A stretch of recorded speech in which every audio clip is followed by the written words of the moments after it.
సుమధుర స్వరముల గానాలతో వేలాది దూతల గళములతో కొనియాడబడుచున్న నా యేసయ్యా నీకే నా ఆరాధనా.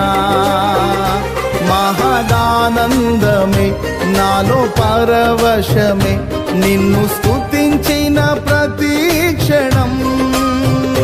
మహదానందమే నాలో పరవశమే నిన్ను స్తుతించిన ప్రతి క్షణం. సుమధుర స్వరముల గానాలతో వేలాది దూతల గళములతో కొనియాడబడుచున్న నా యేసయ్యా నీకే నా ఆరాధనా.